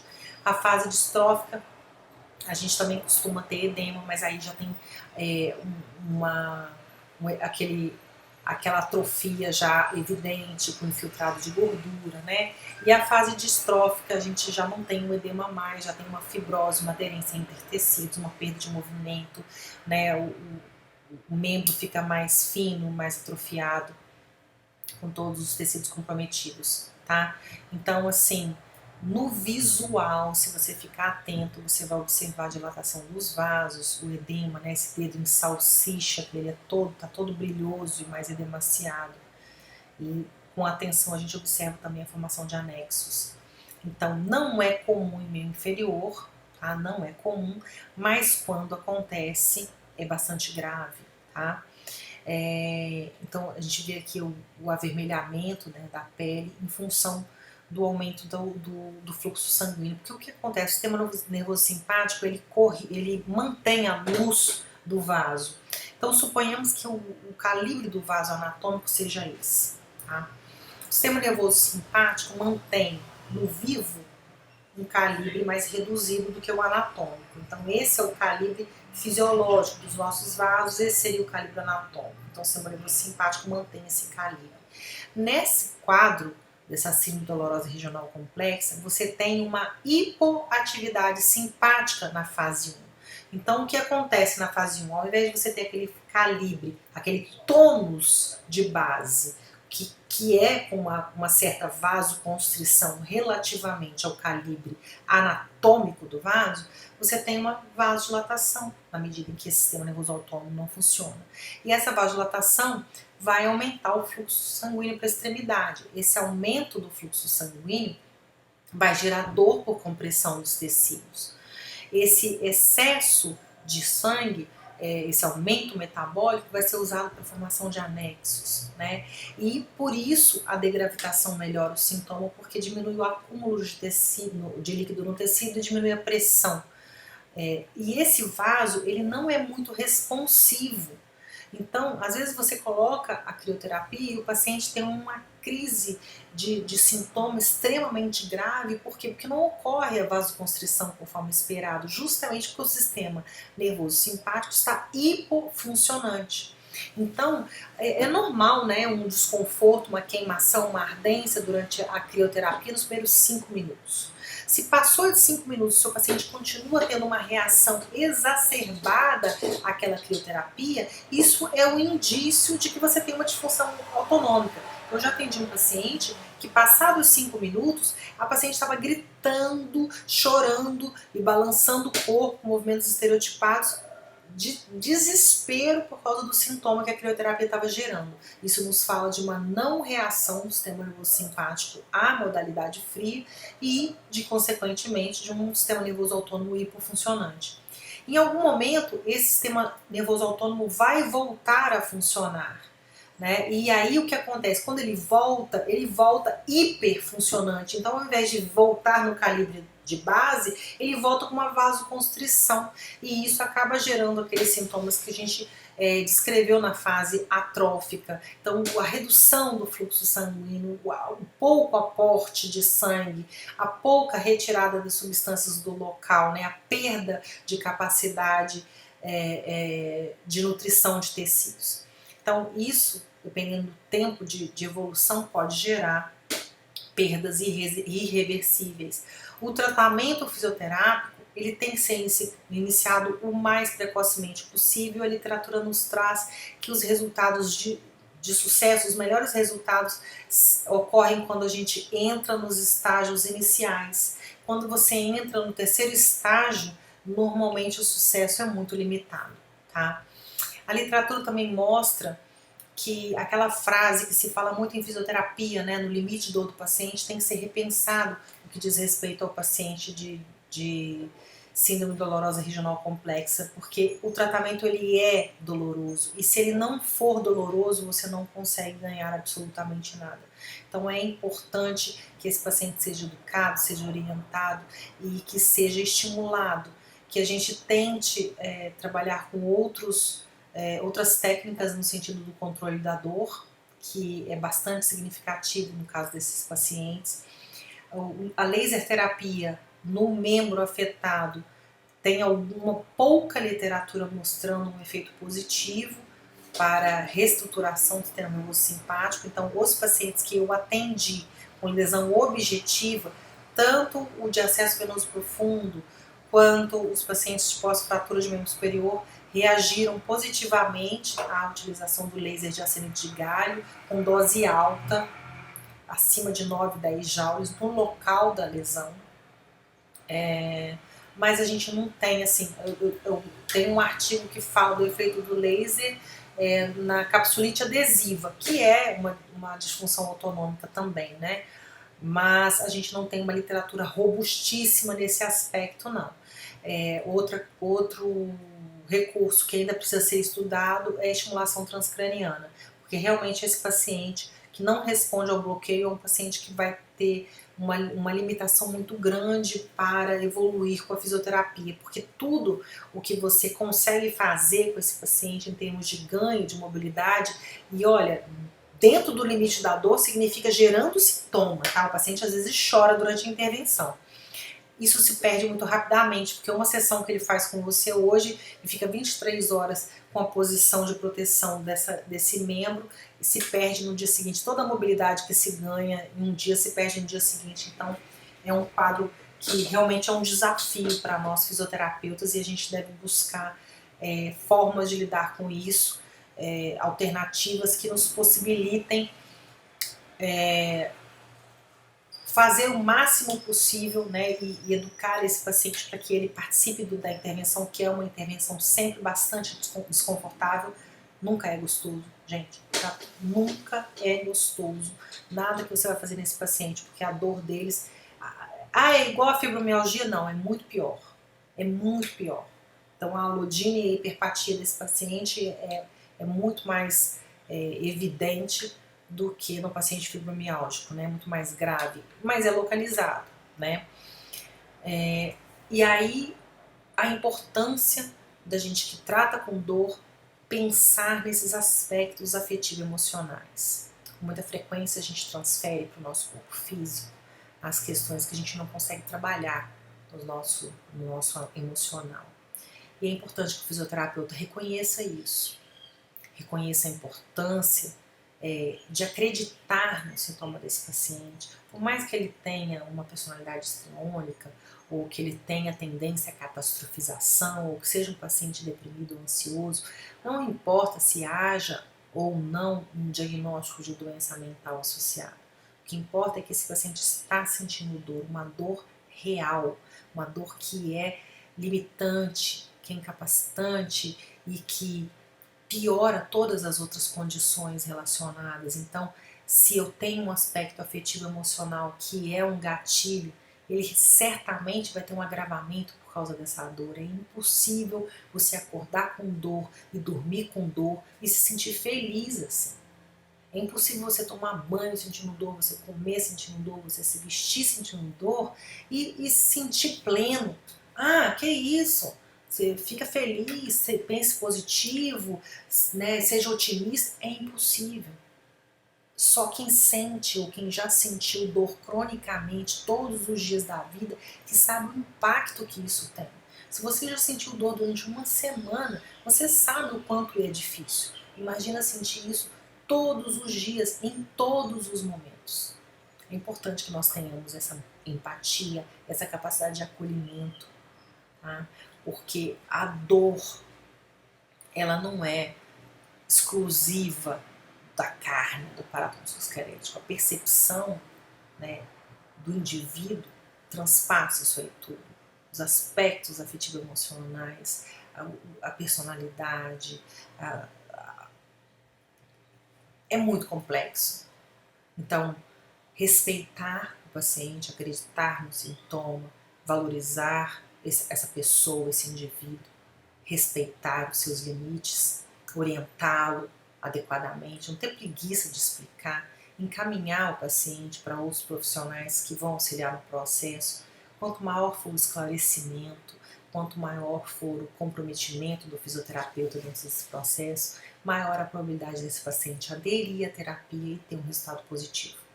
Então, gente, a primeira coisa, né, para se tratar uma pessoa com dor, seja que doença for, é a empatia, o respeito, né, a humanidade, na melhor parte, na melhor porção do que essa palavra significa. Então, a gente não pode perder isso de perspectiva, né, e tem que saber lidar com essas questões afetivas emocionais sem fazer com que o paciente se torne dependente do fisioterapeuta. A ideia não é essa. A ideia é torná-lo independente. Para que ele seja independente, ele tem que se apropriar da condição física dele, da condição emocional dele, se autorresponsabilizar de maneira amorosa e participar afetivamente, emocionalmente, fisicamente da intervenção, né? E para isso é importante que a gente desenvolva essa habilidade de acolher, de respeitar, de ter empatia e de acreditar naquele ser humano, que ele está ali realmente sofrendo e dar valor a esse sofrimento. Né? Com muita frequência a gente vê, eu não aguento mais o paciente reclamando, só reclama, eu faço, não melhora nada, não tenho saco para isso, tenho paciência. Então essa falta de respeito, essa falta de amorosidade com a dificuldade do próximo, a gente deve combater essas dificuldades morais em nós, para que nos tornemos profissionais mais habilitados para atender a demanda do sofrimento do nosso próximo, que nos procura, confiando que nós temos condição de oferecer para eles o que de fato eles precisam e merecem, tá bom? Então, no momento síncrono, a gente pode conversar mais a respeito disso. Até lá!